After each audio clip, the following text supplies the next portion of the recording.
औरंगजेब ये वो नाम है जिससे बीजेपी वालों को 300 साल बाद डर लग रहा है। उनकी कब्र को तोड़ने की बात की जा रही है। जिस इंसान की मृत्यु 300 साल पहले हो गई, उस पर आज भाजपा वाले सियासत कर रहे हैं। क्योंकि देश में भुखमरी, बेरोजगारी चरम पर है, इसलिए इन अहम मुद्दों को भटकाने के लिए नरेंद्र मोदी के नेताओं को, मुख्यमंत्रियों को औरंगजेब की याद आ रही है। वो औरंगजेब के नाम पर ऐसे बयान दे रहे हैं जिसके बाद हिंदू संगठन के लोग हाथों में कानून को लेकर प्रदर्शन कर रहे हैं, आयतें लिखी चादरों को जला रहे थे। और यहीं से शुरू हुई नागपुर हिंसा की पूरी कहानी। नागपुर में 300 साल पहले जिस व्यक्ति की मृत्यु हो जाती है, उसके नाम पर हिंसा हो रही है और इस हिंसा को चिंगारी से आग बना रहे हैं बीजेपी के विवादित नेता। लेकिन दूसरी तरफ नासा के एस्ट्रोनॉट सुनीता विलियम्स और उनके साथी बुच विल्मोर आखिरकार 9 महीने बाद धरती पर वापस लौट आए हैं। दुनिया अंतरिक्ष में जा रही है, वहां से वापस आ रही है और भारत में बीजेपी वाले औरंगजेब के नाम पर नफरत फैला रहे हैं। सोचिए, अगर सुनीता विलियम्स भारत में पैदा हुई होती तो यहाँ के हालातों के हिसाब से वो क्या कर रही होती। शायद किसी हिंदुत्ववादी संगठन में शामिल होकर सड़कों पर झंडे लेकर घूम रही होती, औरंगजेब के नाम पर बीजेपी के प्रोपेगेंडा का शिकार हो चुकी होती। लेकिन सुनीता विलियम्स भारतीय मूल के अमेरिकी नागरिक है, इसी वजह से वो अंतरिक्ष में जा रही हैं और अब 9 महीने बाद वापस भी लौट आई हैं, जिसको लेकर अब साउथ के जाने माने एक्टर भी कह रहे हैं कि अंतरिक्ष यात्रियों को वापस लाने के लिए रॉकेट भेजे जा रहे हैं और यहाँ औरंगजेब के नाम पर खुदवाई करवाना चाहते हैं बीजेपी वाले। दरअसल महाराष्ट्र के नागपुर में 17 मार्च को हिंसा हुई और शुरुआत हुई औरंगजेब की कब्र को लेकर हुए विरोध प्रदर्शन से, जिसे आयोजित किया था हिंदुत्ववादी संगठन विश्व हिंदू परिषद और बजरंग दल ने।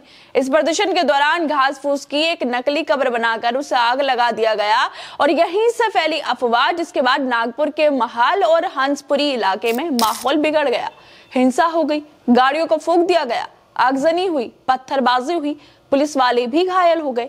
क्योंकि बीजेपी वालों के लिए देश में कैसे गरीबी बढ़ रही है, कैसे भुखमरी बढ़ रही है, युवाओं के पास नौकरियां नहीं है, महंगाई चरम पर है, इन सबसे ज्यादा जरूरी है मुगल बादशाह औरंगजेब।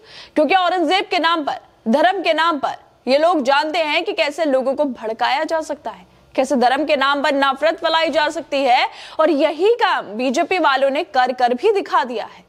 क्योंकि खुद बीजेपी के महाराष्ट्र के मुख्यमंत्री देवेंद्र फडणवीस औरंगजेब की कब्र तोड़ने की बातें कर रहे थे। सोचिए, ये महाराष्ट्र के मुख्यमंत्री है, लेकिन महाराष्ट्र में असल मुद्दे क्या है इसकी इन्हें कोई परवाह नहीं है। परवाह है तो सिर्फ 300 साल पहले जिस व्यक्ति की मृत्यु हो गई उसकी कब्र की। फडणवीस ने कब्र तोड़ने का बयान दिया और औरंगजेब की कब्र को हटाने की मांग को लेकर शुरू हुआ विवाद देखते ही देखते हिंसक हो गया। महाराष्ट्र का नागपुर शहर कई घंटों तक जलता रहा। लेकिन वहीं दूसरी तरफ दुनिया धर्म और औरंगजेब से कहीं आगे निकल चुकी है, क्योंकि भारतीय मूल के अमेरिकी एस्ट्रोनॉट सुनीता विलियम्स और बुच विल्मोर 9 महीने 14 दिन बाद पृथ्वी पर वापस लौट आए हैं। सुनीता विलियम्स और बुच विल्मोर 5 जून 2024 को बोइंग स्टारलाइनर क्रू कैप्सूल से सवार होकर अंतरिक्ष के लिए रवाना हुए थे।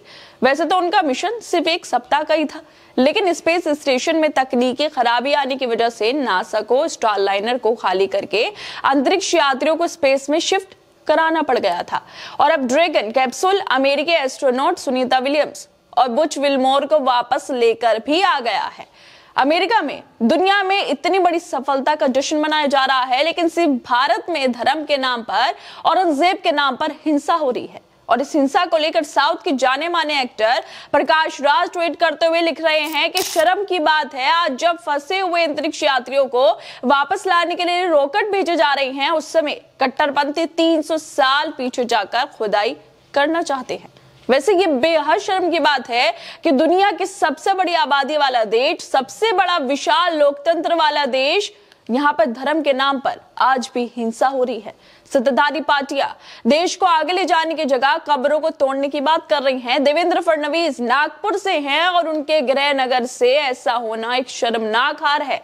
लेकिन फिर भी नागपुर हिंसा पर महाराष्ट्र के मुख्यमंत्री देवेंद्र फडणवीस विधानसभा में कह रहे हैं कि नागपुर में जो हिंसा हो रही है उसके लिए छावा फिल्म जिम्मेदार है। छावा फिल्म ने लोगों के औरंगजेब के खिलाफ गुस्से को भड़काया है। लेकिन ये खुद कैसे बयान दे रहे हैं, कैसे कब्रों को तोड़ने की बात कर रहे हैं मुख्यमंत्री होकर, इस पर ये कुछ नहीं बोल पा रहे हैं, अपने बयानों पर कुछ नहीं बोल रहे हैं। लेकिन वहीं दूसरी तरफ सोचने वाली बात यह भी है कि अगर सुनीता विलियम्स अमेरिका में ना होकर भारत में होती तो वो क्या कर रही होती? पहली बार तो अंतरिक्ष तक जा ही नहीं पाती, किसी हिंदू संगठन में शामिल होकर धार्मिक नारे लगा रही होती। अगर वहां जाकर अंतरिक्ष में जाकर फंस भी जाती तो लौटने की कोई उम्मीद ना होती, क्योंकि यहाँ वाले औरंगजेब की रट लगाए रखते हैं और प्रधानमंत्री अपने मन की बात को सुनाते रहते हैं। लेकिन ना तो वह मणिपुर पे बोलते हैं और ना ही नागपुर पे बोल रहे हैं, जैसे कि वो अब भी मणिपुर और नागपुर पे बोलने से कतरा रहे हैं। सोचिए, देश के प्रधानमंत्री ना मणिपुर पे बोलते हैं और ना ही अब नागपुर पे बोल रहे हैं, क्योंकि ये हिंसा जो हुई उनके बीजेपी शासित राज्यों में हो रही है और उनके जो नेता हैं, मंत्री हैं, वही हिंसा भड़काने वाले विवादित बयान भी दे रहे हैं। खैर दोस्तों, आप लोग क्या लगता है? जिस तरह से एक तरफ सुनीता विलियम्स वापस आ गई हैं, अंतरिक्ष से वापस आ गई हैं, और दूसरी तरफ भारत में अब भी धर्म के नाम पर, औरंगजेब के नाम पर हिंसा फैलती जा रही है। आप लोगों को क्या लगता है इस वीडियो को लेकर?